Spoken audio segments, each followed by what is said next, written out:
This is the Washington Week Webcast Extra.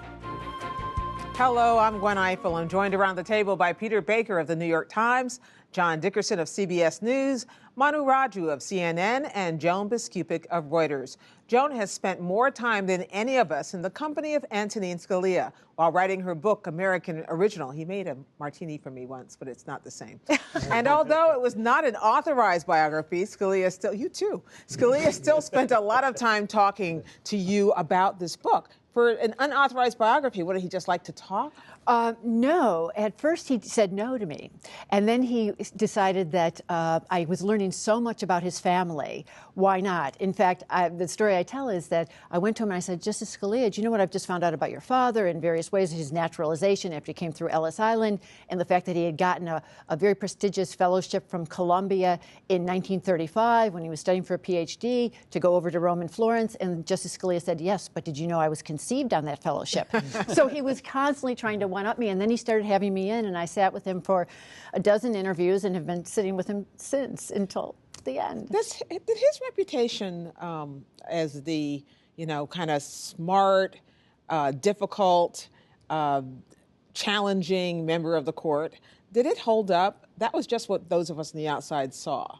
Oh, completely. He was all of those things. Even on one-on-one, he would be all those things, too. We'd often be sparring, and I was always so happy when I would get a heads up about what kind of mood he was in. And I would always try to see him, frankly, after lunch, because he was in a little bit better mood. He was not good in the morning, so I had to start going with those, his own rhythms. And he got into it. As you say, he did like to talk about himself, but it was his personal history, but it was a nice conversation. And he would always tout up his wins and losses at the end of the term. And I would go to see him, and this most recent term, when he lost in gay marriage, really big, and liberals had a really...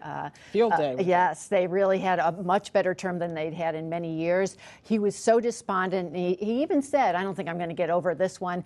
And I reminded him of 2008 when he had won in Heller, and he had good years, and he'd continue to have good years. And he had said that year, he said, the wins, damn few. So this mattered to him. Well, first of all, everything mattered to him, but the law really mattered to him. Well, he was a fascinating guy to have a conversation with, I gather. Definitely. Manu, let's talk about what's supposed to happen next and the names which are floating out there in the wind.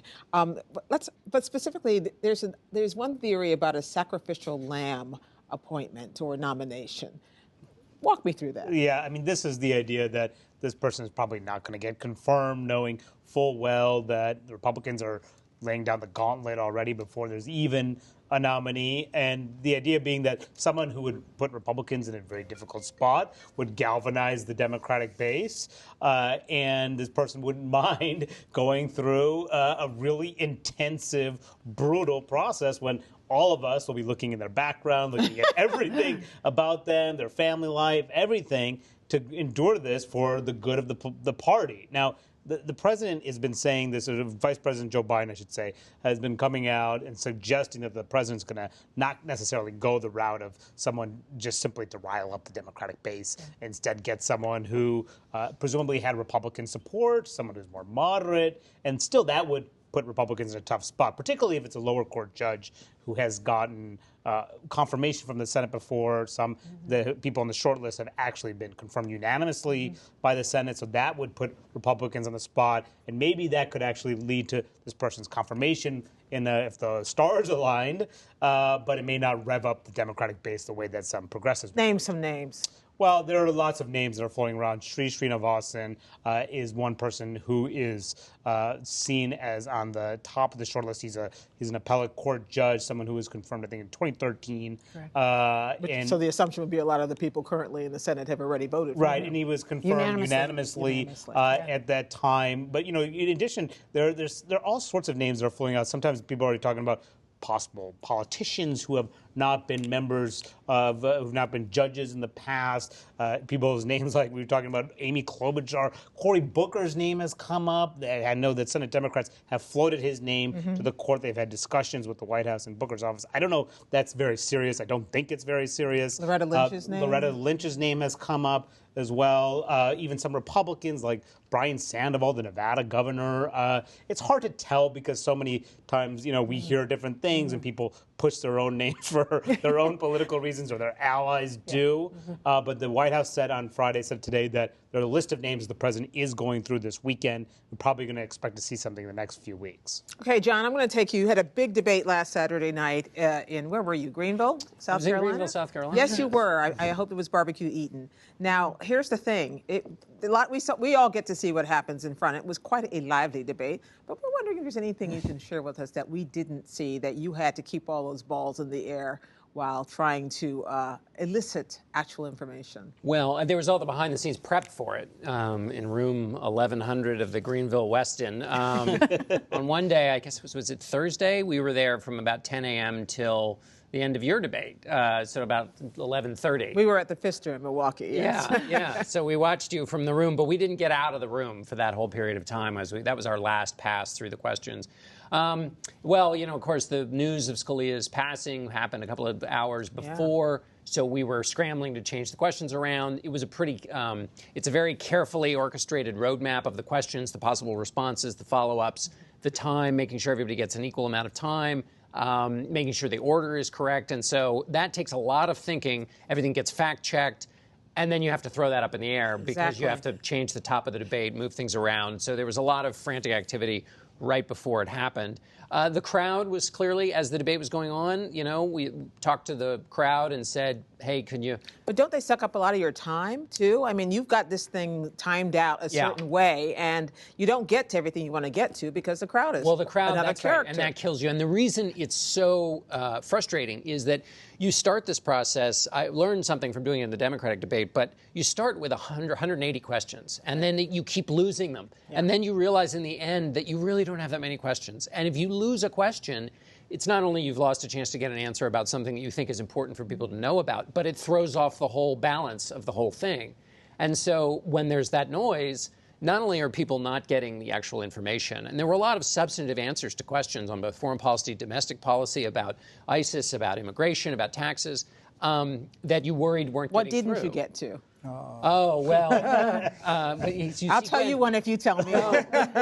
Well, actually, I won't give you the full answer because on Sundays I may resuscitate some of the old ones. But there was that question that I asked just to Marco Rubio about question asking. Since presidents can't know everything, you need to know how to ask questions. And so show me that skill.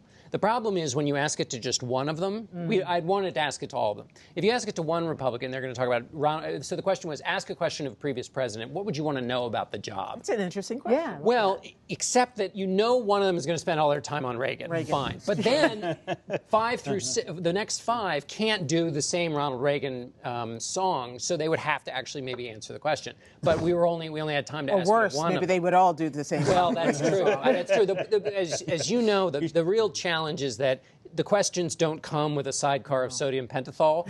And so you know that they're not going to answer. But so you try and craft it to say, and that's, that would be a great question to actually finally get the answer to from these candidates. Because, the questions you wish you could get the answers. What was yours? I'm not going to tell you. I may still save it up. But it was a good one. Okay, Peter, we're going to take you a little bit behind your life because you're about to get a big new assignment. Yeah. And I want you to tell us a little bit about it because when our viewers see you again, you'll be covering different things. And you're also working on the book in the meantime. Well, that's right. Not too many things. Not too many things going on. No, right. Spending the next 6 months on book leave writing a biography of James Baker, the former Secretary of State.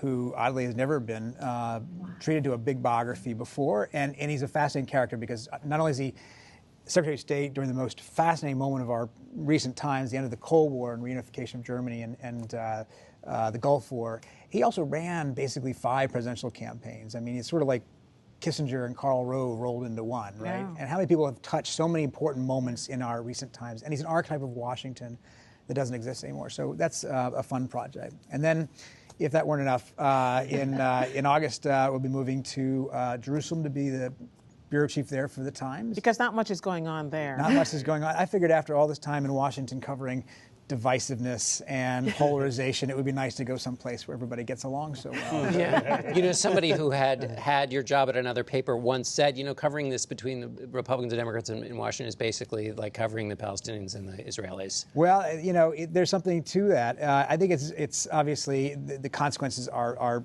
even greater in some ways, at least more immediate and urgent and violent, obviously, in Jerusalem. You don't want to make fun of it. We were there last weekend to just visit, and we were walking around with a friend, and he said, let's go get some hummus. And he said, there's great hummus next to the Damascus Gate, but there's someplace else that's a little safer that's not as good. So we chose the not quite as good hummus that was safer, which is but good. But this is one of the things you think about. Well, you did. And the very same day that we chose not to go have hummus at the Damascus Gate, there was a shooting. Oh, wow. An incident with a terrorist attack and a shooting by the Israelis. And so these are real issues, and they're huge issues, and they're ancient, and I'm looking forward to exploring and understanding them in a way that we don't really fully in Washington. Well, we look forward to reading your coverage. I just think it's going to be amazing. We're just very sad that you're not going to be with us as often, but there's a satellite thing we can make more, from time to time. Thank you. Thanks everybody else as well, and thank you all for watching. While you're online, check out everything else our panelists are covering in news you need to know every day at pbs.org/Washington Week. And we'll see you the next time on the Washington Week Webcast Extra.